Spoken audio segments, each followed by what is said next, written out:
L'école supérieure de la deuxième chance sans diplôme ou avec diplôme, c'est possible. La preuve, nous avons avec nous sa jeune directrice pédagogique qui va tout nous dire sur l'école, comment l'intégrer et mieux la connaître. C'est le sujet du MAC d'aujourd'hui. Marie-Maille Vasseur, bonjour. Bonjour Michel, merci de m'accueillir. Mais c'est un vrai plaisir. J'ai appelé ça l'école de la deuxième chance, surtout si on est porté sur la communication et en priorité sur l'aspect numérique. Avant de reprendre tous les éléments, deuxième chance, je peux tenter effectivement parce que je crois que vous donnez cette possibilité à certaines personnes qui seraient peut-être un peu sorties du parcours traditionnel. C'est ça l'avantage, c'est qu'on a une modalité de recrutement qui est un peu différente de ce que les écoles classiques font. On recrute sans forcément de diplôme. On a des jeunes qui n'ont pas le baccalauréat, qui ont été déscolarisés par exemple. On en a aussi qui ont le baccalauréat ou qui se réorientent après une année de fac. Et on a également même des personnes en situation de reconversion professionnelle ou autre. Donc on accepte vraiment tout public. Le mot essentiel, c'est sur la motivation. Comment on fait, parce qu'on va revenir bien sûr sur les deux thèmes que j'ai évoqués, communication et aspect numérique. Comment on fait pour faire un mix entre les jeunes qui n'ont pas de diplôme, ceux, parce que ça doit être un vrai casse-tête, hein, ceux qui ont un certain niveau et se dire, ils veulent aller dans cette direction-là et je vais tenter de faire un groupe plus ou moins homogène. Ça doit être très compliqué. Alors c'est ça, après on y arrive quand même parce qu'on fait quand même passer des tests de connaissances basiques et c'est surtout qu'on va s'adapter avec énormément de travaux pratiques qui vont faire que tout le monde va réussir à monter en compétences en même temps. Et on part du principe où à partir du moment où on a le savoir-être et la motivation, finalement c'est à nous en tant qu'école d'arriver à donner les compétences. L'entretien va être déterminant, c'est-à-dire le rapport, l'être, plutôt que le paraître, va être hyper important. Il y a un moment que vous plébiscitez à ce niveau-là. Exactement. L'idée, c'est de nous montrer l'intérêt pour pouvoir rentrer en formation, l'intérêt pour pouvoir réaliser ce métier-là après, pourquoi est-ce qu'on veut le faire, quel est l'objectif professionnel. À partir du moment où on a quelqu'un qui arrive à se projeter un petit peu, pour le coup, oui, on va l'admettre dans l'école. École de communication et de web, surtout l'aspect numérique. Est-ce que c'est réducteur quand je dis ça ou est-ce qu'il y a d'autres facettes? Il y en a une particulière que vous avez relancée, enfin impulsée il n'y a pas longtemps, on s'attardera plus longtemps, mais est-ce qu'on peut appeler ça une école de communication ou c'est réducteur? Plutôt une école du digital, Du digital. puisqu'on a toute une branche communication, en effet, qui va du bac+2 jusqu'au bac+5, donc communication digitale. Mais on a aussi toute une branche sur la partie développement web, où là, ça va être plutôt de la programmation, des codeurs, des ingénieurs, qui vont être également du bac+2 jusqu'au bac+5. Une école créée pour et par des entreprises normandes. C'est important, ce mot-là, par et pour, et c'est quelque chose que vous souhaitez mettre en avant.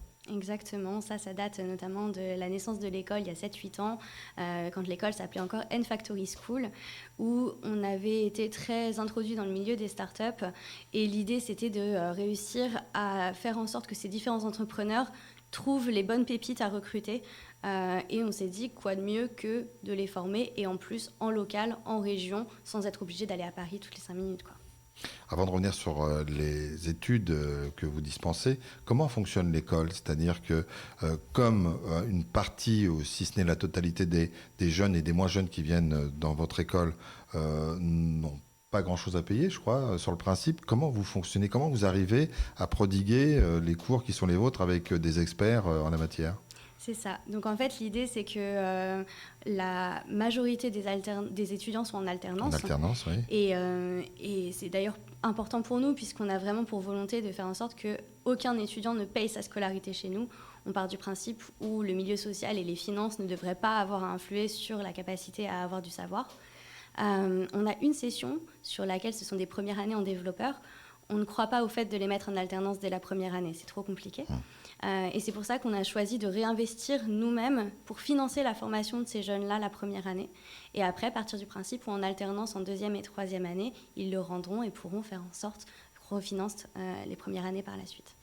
Vous essayez de faire en sorte que ça soit le jeune qui recherche lui-même son alternance. Bon, s'il a un peu le bec dans l'eau, vous l'aidez, mais c'est aussi une démarche personnelle qui peut correspondre à un poste qui va mieux lui correspondre. C'est ça, sachant qu'après, nous, on essaye de mettre tous les moyens en avant, puisqu'entre des très jeunes qui ont peut-être été déscolarisés ou qui sortent du bac, parfois, il faut énormément les aider dans ce sens-là.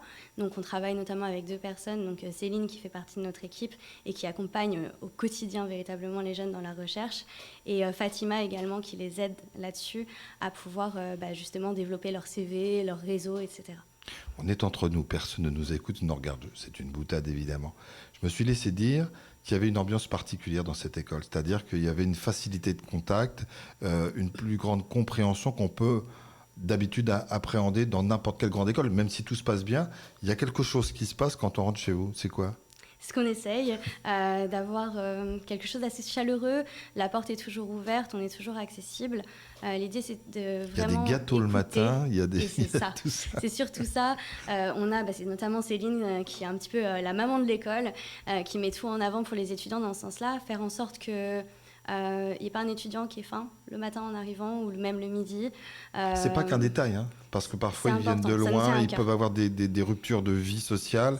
Et le fait qu'ils se sentent bien en arrivant à l'école, on démarre mieux les cours. C'est ça, et ça nous paraît essentiel.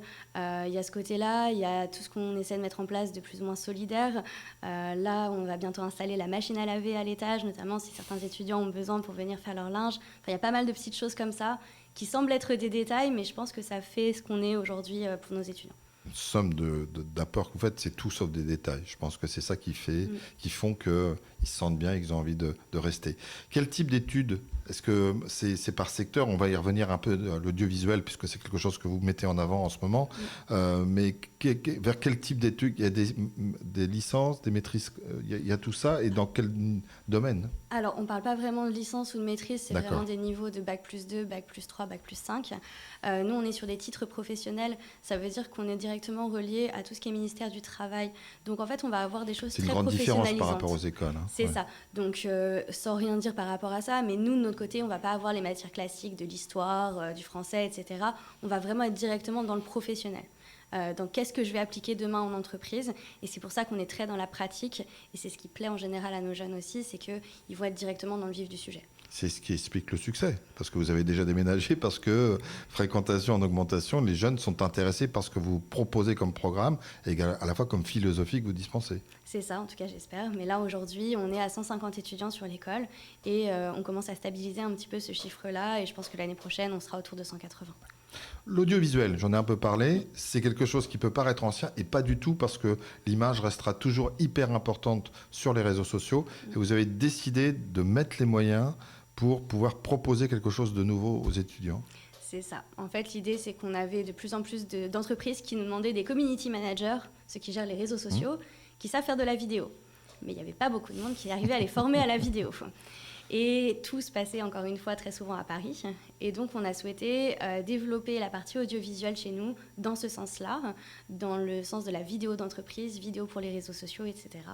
Et c'est pour ça qu'on a notamment un étage entier de près de 200 mètres carrés, entièrement dédié à l'audiovisuel, avec tout l'équipement nécessaire sur lequel on a investi pour notamment ouvrir notre Bac+5 spécialisé en audiovisuel. Et donc, la première semaine est en train de se finir là, cette semaine.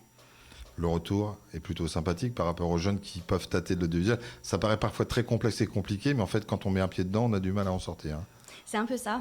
On a des jeunes qui se découvrent une passion rien qu'en voyant un petit peu l'infrastructure qu'on a mis en place. On a une régie, on a plein de choses qu'ils expliqueraient sûrement mieux que moi, mais qui fait qu'on a quand même du matériel professionnel qui est totalement à jour puisqu'il vient d'être investi.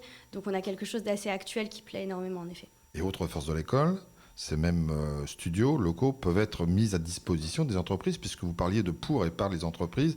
Là aussi, on peut y trouver son compte. Exactement. L'idée, c'est vraiment de collaborer avec les entreprises du territoire, de faire du donnant-donnant, de mettre à disposition à la fois les compétences des étudiants, mais aussi, du coup, ce superbe studio qui est arrivé, que ce soit pour différents événements d'entreprise, des after-work, des rencontres, et le tout avec ou sans audiovisuel d'ailleurs, le tout étant de faire le lien avec nos étudiants.